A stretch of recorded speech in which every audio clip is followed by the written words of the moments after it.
सत्संग के लिए, ध्यान के लिए कभी बहाने मत करिए। लेकिन आज आदमी की प्रवृत्ति ऐसी हो गई कि जहां सत्संग की बात आती है, अच्छा कभी कर लेंगे, लेकिन कोई गलत काम करना हो, गुस्सा करना हो, लड़ाई करनी हो, हम तुरंत तैयार हो जाते हैं। उठपटांग काम करना हो, हम तुरंत राजी हो जाते हैं। लेकिन सही काम करना हो, हम कहते हैं ये हमसे नहीं होगा। किसी बच्चे से आप कहिए भजन सुनाओ, सिर खुजलाता है। आप कहिए कोई फिल्मी गीत सुनाओ, तुरंत सुना देगा। आप किसी को कहिए जरा भजन सुनाओ, राष्ट्रगीत सुनाओ, सिर खुजलाएगा। लेकिन उल्टे सीधे गीत जो आज सुनता है, कोई कहीं सीखने नहीं गया हो, लेकिन वो सुना देता है। आप कहिए किसी महापुरुष का नाम बताओ, वो आदमी सिर खुजलाता है, लेकिन हीरो हीरोइन का नाम वो तुरंत बता देता है। आदमी जो सीधी बात है उससे कट के चलता है, उसको नकारता है। आप किसी को कहिए बैठ के यहीं ध्यान करो, वो आदमी उठ के चल देगा। आप कहिए जरा सेवा में मन को लगाओ, वो नहीं लगाएगा। आप कहिए जरा प्रेम में जिए, वो नहीं जिएगा। आदमी की मनोवृत्ति है, आदमी का जो मन है वो सदैव उल्टा करता है। उसको ध्यान की कहिए, वो झगड़े में जाता है। उसको प्रेम की कहिए, वो क्रोध में जाता है। उसको सत्संग की कहिए तो वो मछली बाजार चला जाएगा। सदैव आदमी उल्टा चलता है। एक आदमी नया घर बनाया, गांव में पहली बार चमचमाता हुआ घर। आप लोग भी कभी कोई घर बना लेते हैं तो कई लोग देखने आते हैं। शहरों में तो बड़े बड़े घर होते ही हैं, लेकिन गांव में अगर कोई नया घर बना ले तो लोग देखने जाते हैं। एक आदमी घर बनाया, उसके घर के पीछे से ही एक पतला सा रास्ता था, लोग पैदल आते जाते थे। तो घर बनाया, बढ़िया रंग पोताई कर दिया, सारी चीजें कर दिया। उसके बाद दीवार के पीछे लिख दिया कृपया यहां पेशाब ना करें। जानते हैं कई बार लिखना ही खतरा हो जाता है। अब अच्छा भला लोग आते जाते थे, किसी का ध्यान नहीं होता था, लोग गुजर जाते थे। अब उस आदमी ने सोचा मैं नया घर बनाया हूं, कहीं यहां लोग पेशाब करने लगे तो घर से गंदगी, पीछे से दुर्गंध आएगी, घर का दीवार खराब होगा।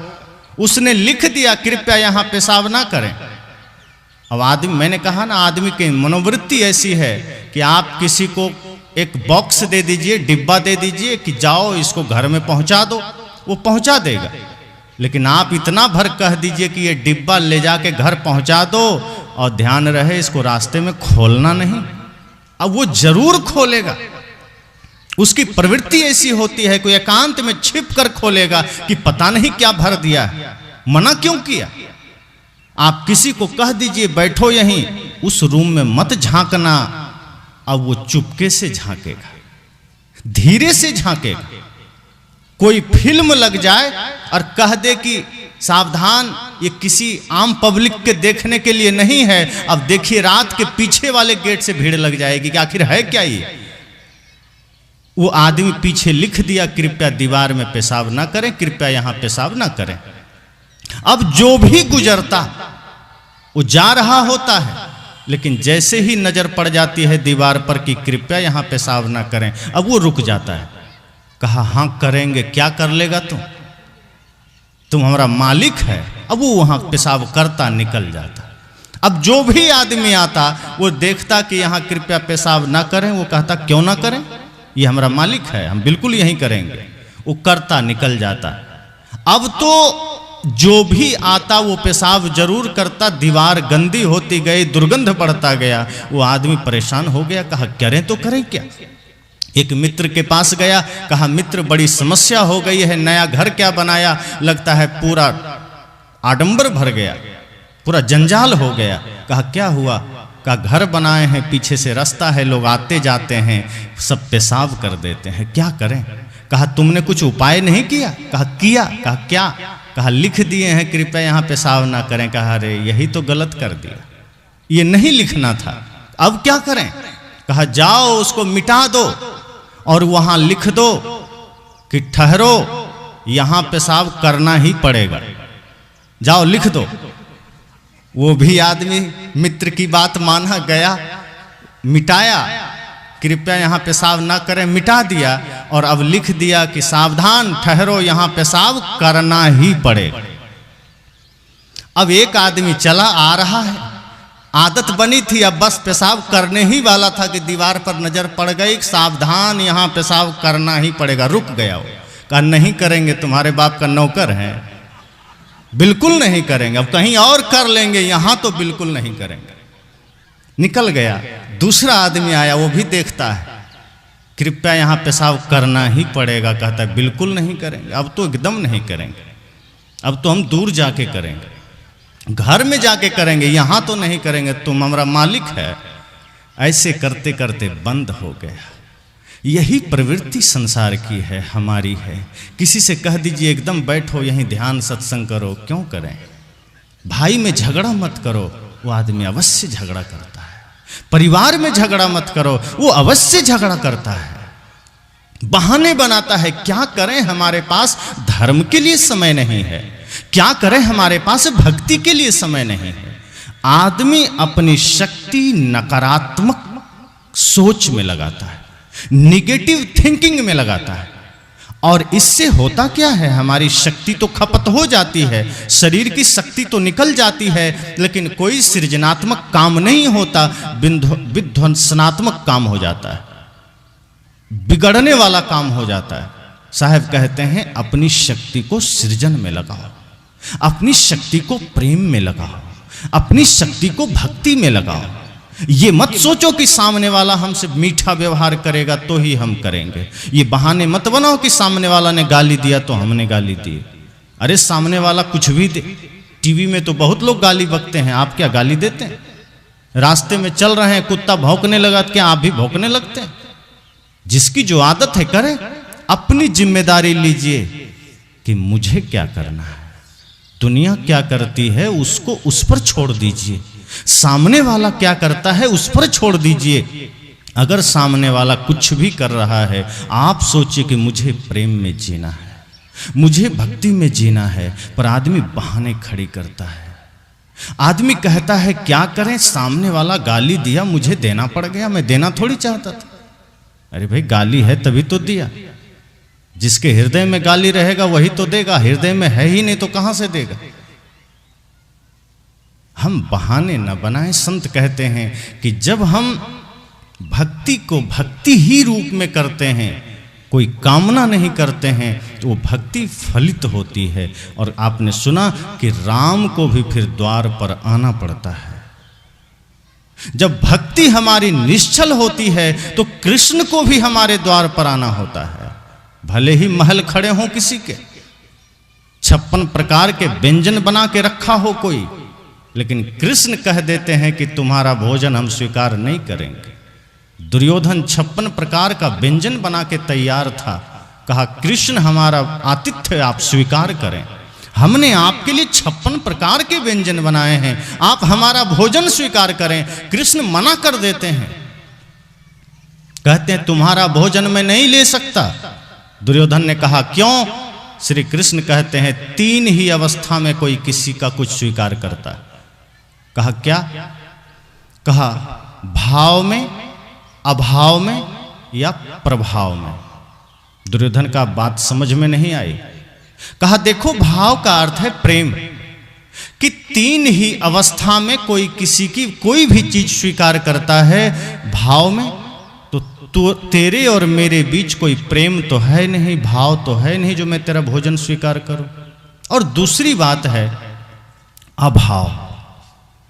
अभाव अर्थात किसी को कोई चीज कमी पड़ गई, कोई बेचारा गरीब है, लाचार है, तब किसी से कुछ लेता है, मांगता है। कृष्ण कहते हैं कि अभाव में तो मैं हूं नहीं, तुमसे ज्यादा सामर्थ्य मेरे पास है, तुमसे ज्यादा दौलत मेरे पास है, तो मैं तेरा भोजन दूसरी अवस्था में भी स्वीकार नहीं कर सकता। या तो मैं भूखा होता, मेरे पास कुछ नहीं होता, तो मैं स्वीकार करता। और तीसरी बात कृष्ण कहते हैं प्रभाव, अर्थात तुम इतने शक्तिशाली हो कि तुम्हारे डर से हम तुम्हारा स्वीकार कर लें, कि तुम्हारा प्रभाव हम पर हो, कि तुम इतने भयंकर हो कि हम तुमसे डर के तुम्हारा भोजन स्वीकार कर लें। कृष्ण कहते हैं ये भी बात नहीं है, क्योंकि तुमसे ज़्यादा शक्तिशाली हम हैं, तुमसे ज़्यादा सामर्थ्य मेरे पास है, तो मैं तुम्हारा भोजन नहीं स्वीकार कर सकता। और दुर्योधन घर मेवा त्यागे, साग विदुर घर खाए रूखा। और वो कृष्ण विदुर के घर चले जाते हैं और क्या खाते हैं? साग खाते हैं। जब निश्चल भक्ति हो तो कृष्ण को भी आना पड़ता है, निर्मल भक्ति हो तो राम को भी आना पड़ता है, लेकिन हम तो बहाने बनाते हैं। एक घटना कहकर वाणी को विराम दूं। एक विद्यार्थी था, वो बहाने बनाता था। मैंने कहा जब हम अपनी शक्ति सृजन में लगाते हैं हम बहुत आगे निकल जाते हैं। जब हम समाज उत्थान में अपना शक्ति लगाएं, माता पिता अपने बच्चों को सही संस्कार देने में शक्ति लगाएं, तो आज पुनः हर घर में भगत सिंह जैसा बच्चा जन्म लेगा, पुनः श्रवण कुमार जैसा बच्चा जन्म लेगा। लेकिन बचपन से ही आप अपने बच्चों को वो संस्कार नहीं देते जो हमारे ऋषि मुनियों ने अपने बच्चों को दिया था, या जो हमारे सनातन संस्कृति में बच्चों को दिया जाता था। आज हमारे बच्चे वो भौतिक और पाश्चात्य संस्कार ग्रहण करते चले जा रहे हैं कि माता की भक्ति क्या होती है, पिता की भक्ति क्या होती है, गुरु की भक्ति क्या होती है, राष्ट्र की भक्ति क्या होती है, इसका उसे ABCD भी पता नहीं होता। वही आज के संतान वृद्धाश्रम में अपने बूढ़े माँ बाप को भेज देते हैं और माँ बाप आंसू बहाते हैं, क्या करें हमारे बच्चे तो हमें वृद्धाश्रम भेज दिए। आपने बचपन में उसको संस्कार ही नहीं दिया। माता की सेवा कैसे होगी, पिता की सेवा कैसे होगी, आपने संस्कार नहीं दिया। आपने उसको ABCD सिखा दिया, आपने उसको दुनिया भर के सारे जनरल नॉलेज सिखा दिया। सूर्य की दूरी कितनी है, पृथ्वी की दूरी कितनी है, अमेरिका कहाँ है तो रूस कहाँ है, तो वहाँ का राष्ट्रपति क्या है, ईसा मसीह कौन है तो अल्लाह कौन है, आपने सब कुछ सिखा दिया। लेकिन प्रातः काल उठ के रघुनाथा माता पिता गुरु ना वही माथा, आपने ये सिखाया ही नहीं। और जिस दिन आपने ये सिखाना शुरू कर दिया कि मातृदेवो भव, पितृदेवो भव, आचार्य देवो भव, निश्चित मानिए हर आंगन में श्रवण कुमार का जन्म होगा। फिर कोई माँ वृद्धाश्रम नहीं जाएगी, फिर कोई पिता वृद्धाश्रम नहीं जाएगा। मैंने कहा जब हम अपनी शक्ति सृजन में लगाते हैं तो बहुत आगे निकल जाते हैं। वो विद्यार्थी अपनी शक्ति सृजन में नहीं लगाया। शिक्षक ने कहा कल तुम लोग 4 चित्र बना के लाना, चूहा, बिल्ली, कुत्ता और गाय। सभी चले गए, होमवर्क था। दूसरे दिन सभी विद्यार्थी चूहा, बिल्ली, कुत्ता और गाय के चित्र बना के लाए।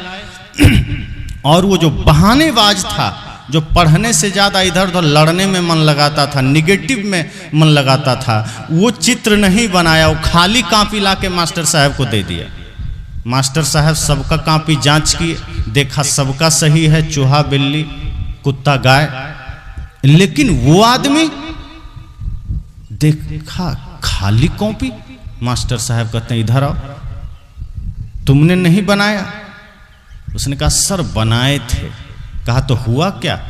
कहा क्या बताएं, बहुत मुश्किल से बनाए थे। कहा तो है कहाँ? कहा पहले चूहा बनाया, और चूहा बनाने के बाद जैसे ही बिल्ली को बनाया, बिल्ली ने चूहे को खा लिया। मास्टर साहब भी सिर ठोक लिए। कहा कैसा विद्यार्थी से पाला पड़ गया। कहा अच्छा ठीक है बेटा, तो ये बताओ अब बिल्ली कहाँ है? कहा सर हमने कुत्ता को जैसे ही बनाया, कुत्ता के डर से बिल्ली भाग गई। मास्टर साहब कहे अच्छा ठीक है, तो कुत्ता तो होना चाहिए, इसमें तो कुछ भी नहीं है, कुत्ता कहाँ गया? कहा सर उसके बाद हमने गाय का चित्र बनाया और हमने सींग थोड़ी सी लंबी बना दी, उसकी लंबी लंबी सींग से कुत्ता भी डर के भाग गया। मास्टर साहब का अच्छा बेटा ये बताओ तो गाय कहाँ? कहा गाय बना के हम लेते ही आ रहे थे, रास्ते में एक किसान हरी हरी घास लेके जा रहा था, गाय देखी और भाग गई उसके पीछे, इसलिए मेरे तो पूरे मेहनत पर पानी फिर गया सर, क्या करें? सर ने कहा तुम जैसे विद्यार्थी हो तो स्कूल का तो बंटा ढार ही हो जाएगा। यही शक्ति तुम चित्र बनाने में लगाते तो इससे बढ़िया बना लेते, लेकिन बहाने खोजने में तुमने लगाए, नहीं बनाने पड़े इसमें तुमने लगाए और तुम उसी में सफल हो गए। लोग कहते हैं लादेन इंजीनियर था, लेकिन उसने अपनी शक्ति संसार को विनाश करने में लगाया। रावण ज्ञानी था, लेकिन उसने संसार को नष्ट करने में शक्ति लगाई। बड़े बड़े आतंकवादी जो पकड़े जाते हैं, आप सुनते होंगे कोई IITian होता है, कोई इंजीनियर होता है, कोई बहुत मतलब शिक्षित होता है, वैज्ञानिक होता है, लेकिन वो अपना मन, अपनी शक्ति, अपना विचार नकारात्मक में लगाता है, मारने में लगाता है, हिंसा में लगाता है। और जहाँ नकारात्मक शक्ति है, जहाँ हिंसा है, जहाँ नफरत है, जहाँ घृणा है, संत कहते हैं वहाँ शांति हो ही नहीं सकती। जहाँ नफरत है वहाँ आनंद हो ही नहीं सकता। आप एक परिवार में रहते हैं, आप अनुभव करेंगे कि जब भी आप आपस में नफरत और घृणा में जिएंगे, आपका घर घर नहीं रहता, वो मरघट बन जाता है।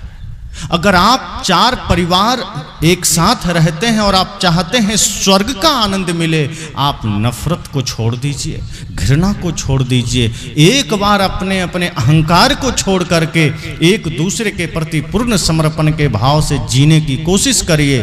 वही घर जो कल तक आपको मरघट लगता था, आपको स्वर्ग मालूम पड़ने लगेगा।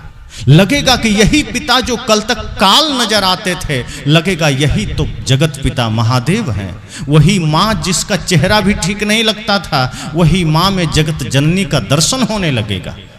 वही पति जो कल तक आपको निकम्मा नकारा लगता था, आज दिव्य लगने लगेगा। वही पत्नी जो उल्टा नजर आती थी, आज वही सुंदर लगने लगेगी, क्योंकि वो सुंदरता संस्कारों से आएगी, वो सुंदरता विचारों से आएगी। अपने बच्चों में ही नंद गोपाल कृष्ण की छवि आप निहारने लगें, आपको लगेगा यह घर ही मंदिर बन गया, यह घर ही स्वर्ग बन गया, यह घर ही मंदिर का आंगन बन गया।